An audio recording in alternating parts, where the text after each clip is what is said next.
कौन सा है? वर्धमान और ह्रासमान फलन। जब भी हम वर्धमान और ह्रासमान फलन पढ़ेंगे तो इसके अंतर्गत हमें 4 प्रकार की स्थितियों का सामना करना पड़ेगा। ठीक है, इसके जो प्रश्न हैं वो 4 स्थितियों पर डिपेंड करते हैं।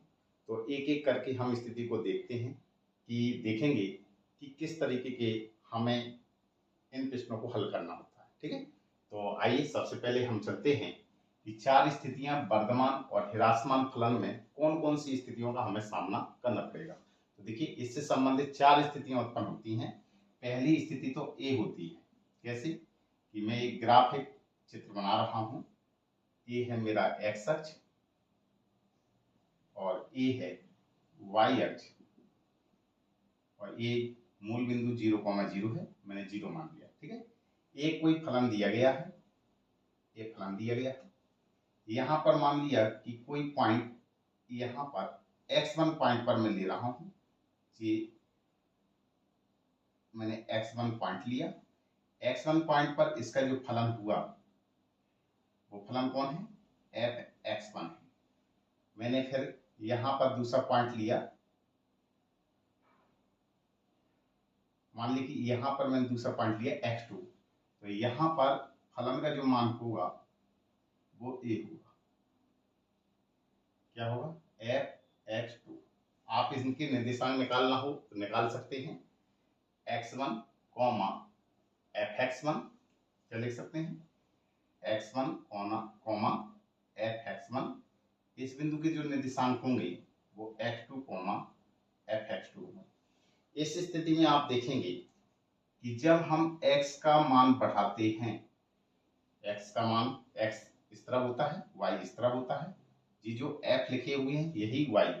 ठीक है, जब x का मान हम बढ़ाते हैं तो देखेंगे कि y के मान क्या होते हैं? बढ़ते जाते हैं। x बढ़ा तो y का मान बढ़ा है जी का। इसी प्रकार से हम यहाँ पर तीसरा पॉइंट ले सकते हैं, तो जी x3 हो जाएगा, अर्थात x बढ़ेगा तो y बढ़ता जाएगा। तो इस स्थिति में क्या है कि जब ऐसी स्थिति उत्पन्न हो तो हम इसको कहते हैं निरंतर वर्धमान।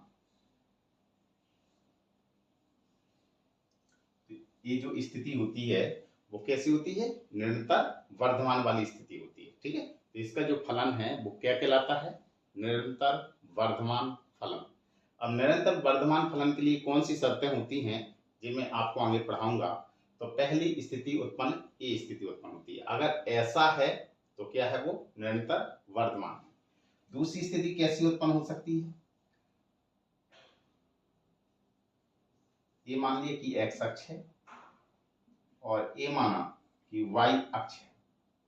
ये मूल बिंदु 0,0 है, यानी 0 मान लिया। कैसी? ऐसी उत्पन्न हो सकती है कि एकदम ये बढ़ेगा, एकदम ये इस किसी मान पर ये स्थिर रहेगा, फिर उसके बाद ये पुनः बढ़ेगा। तो इसका मतलब क्या है कि पहले बढ़ा, फिर मान स्थिर हुआ, फिर बढ़ा। ऐसी ही कंडीशन चलती जाती है। जब ऐसी उस स्थिति उत्पन्न हो तो इस स्थिति को हम कहते हैं ओनली वर्धमान है। कौन सी स्थिति है? सिर्फ वर्धमान है। ठीक है, तो ऐसी स्थिति में हम कहते हैं ये वर्धमान है और इस फलन को हम कहते हैं वर्धमान फलन। और इस स्थिति में कौन सा फलन होता है? निरंतर वर्धमान फलन। तो आया समझ में कि दो स्थिति उत्पन्न होती हैं, एक जे और दूसरी जे। किसकी? वर्धमान की स्थिति दो प्रकार की होती है। एक तो होती है निरंतर वर्धमान और दूसरी होती है कि पहले बढ़ेगी, फिर उसके बाद स्थिर रहेगी, फिर बढ़ेगी। ठीक है, जिसको हम कहते हैं क्या?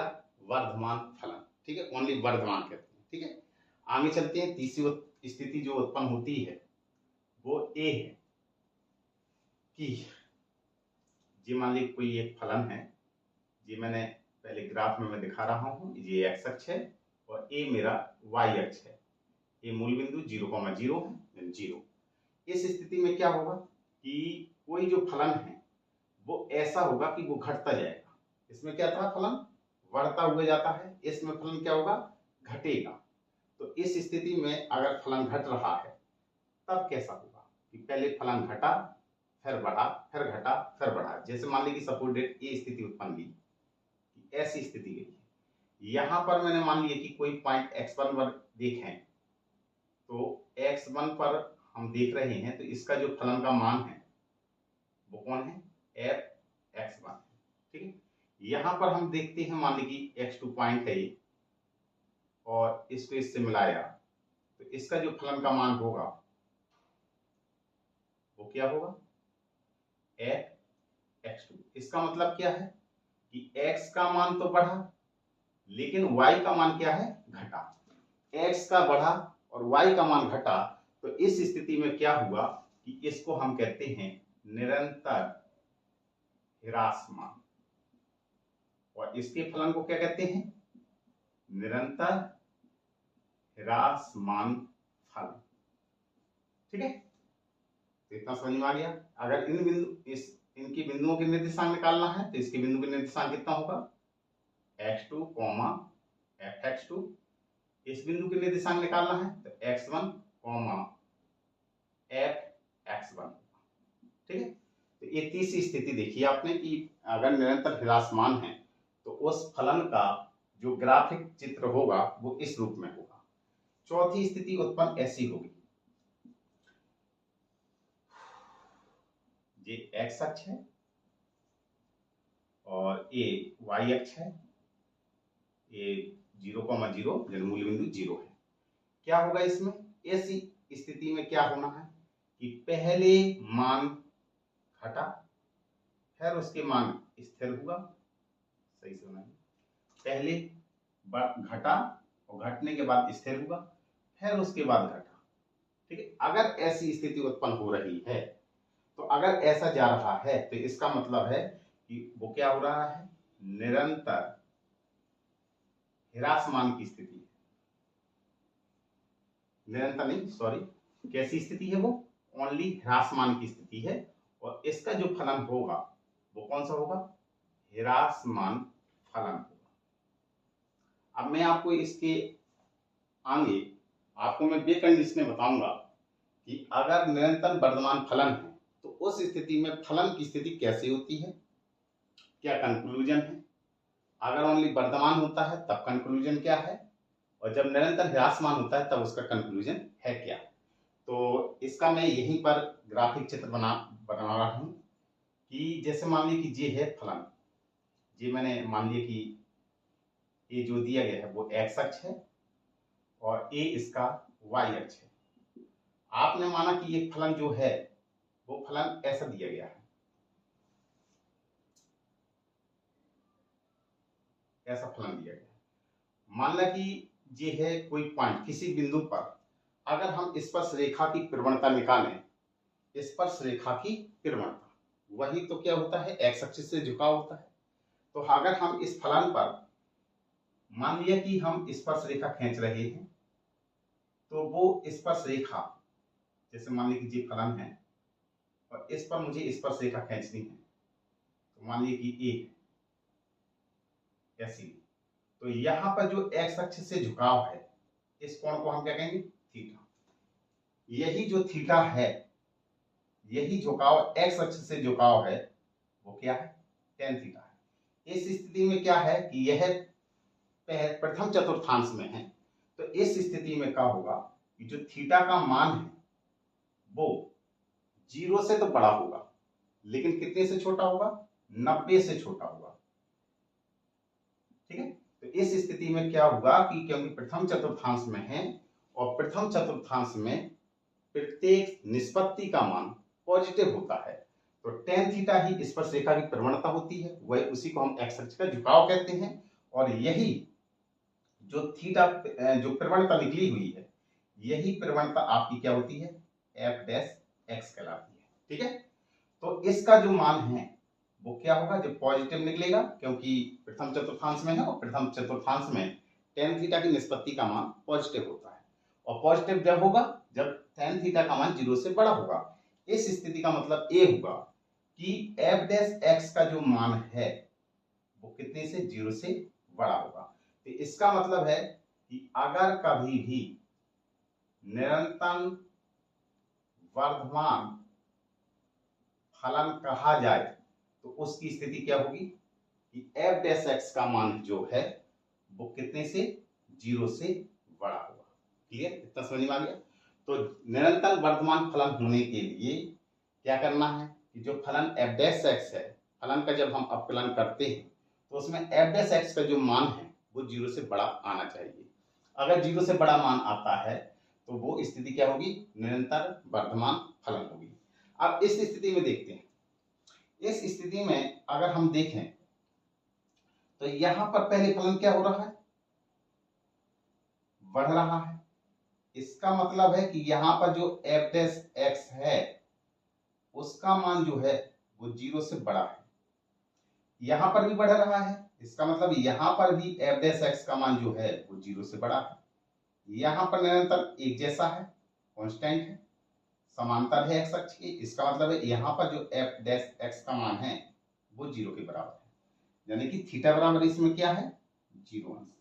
तो इसका मतलब है कि जब कभी भी केवल वर्धमान ही कहा जाए तो उस स्थिति में क्या है कि जो एफ डैश एक्स का मान है वो या तो 0 से बड़ा होगा, 0 से बड़ा होगा और 0 के क्या होगा, बराबर भी होगा। क्लियर। तो आपने देखा कि जब केवल निरंतर वर्धमान फलन है तो उस स्थिति में एफ डैश एक्स का जो मान है वो 0 से बड़ा होगा। जब केवल वर्धमान ही है, वर्धमान फलन है, तो उस स्थिति में एफ डैश एक्स का जो मान है वो 0 से बड़ा होगा और 0 के बराबर भी होगा। ठीक है। तीसरी कंडीशन चलते हैं निरंतर ह्रासमान के लिए। जैसे मान लिया कि ए आपका क्या है, एक्स अक्ष है और ए है आपका वाई अक्ष है। मान ली कि ए लिया और इस पर मुझे स्पर्श रेखा की प्रवणता निकालनी है। क्या निकालनी है, स्पर्श रेखा की प्रवणता। थोड़ा चित्र सही बना,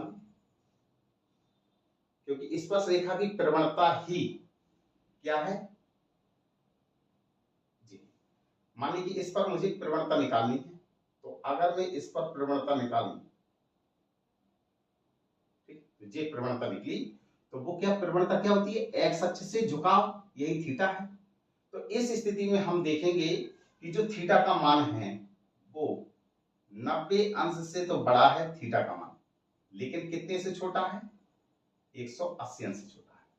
और ऐसी स्थिति 90 से बड़ी और 180 से छोटी, तो कौन सा चतुर्थांश फंसता है, दूसरा चतुर्थांश। और दूसरे चतुर्थांश में टेन की जो निष्पत्ति होती है वो नेगेटिव होती है, क्योंकि स्पर्श रेखा की जो प्रवणता है वही टेन थीटा होती है। टेन थीटा ही एक्स अक्ष का झुकाव है और एक्स अक्ष का जो झुकाव है वही फलन का अपकलज है, यानी एफ डैश एक्स। तो इस स्थिति में आप देखेंगे कि जो एफ डैश एक्स का मान है, क्योंकि नेगेटिव मान निकलेगा, तो नेगेटिव मान तभी उसी स्थिति में हो सकता है जबकि एफ डैश एक्स का मान 0 से छोटा। तो इसका मतलब है कि जब भी निरंतर ह्रासमान फलन कहा जाएगा तो उस स्थिति में फलन के अपकलज का जो मान है, यानी उस स्थिति में निरंतर ह्रासमान फलन की स्थिति में एफ डैश एक्स का मान हमेशा 0 से छोटा होगा। अगर ऐसी स्थिति है तो मुझे निरंतर ह्रासमान फलन की स्थिति है। इस स्थिति में चलते हैं, तो इसमें क्या है, ऐसी स्थिति में एफ डैश एक्स का जो मान है वो 0 से तो छोटा है। इस स्थिति में भी एफ डैश एक्स का मान 0 से छोटा है, लेकिन ये जो स्थिति है इसमें जो एफ डैश एक्स है इसका मान 0 के बराबर है।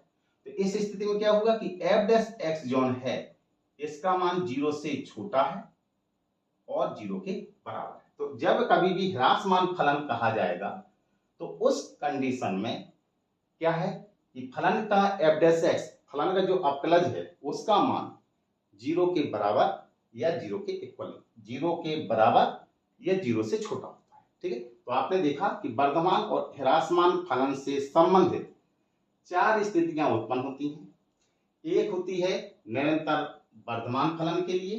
तो निरंतर वर्धमान फलन के लिए क्या होता है कि एफ डैश एक्स का जो मान है वो 0 से बड़ा होता है। ठीक है, 0 से बड़ा होता है। ये आपका पहला कंक्लूजन जी है।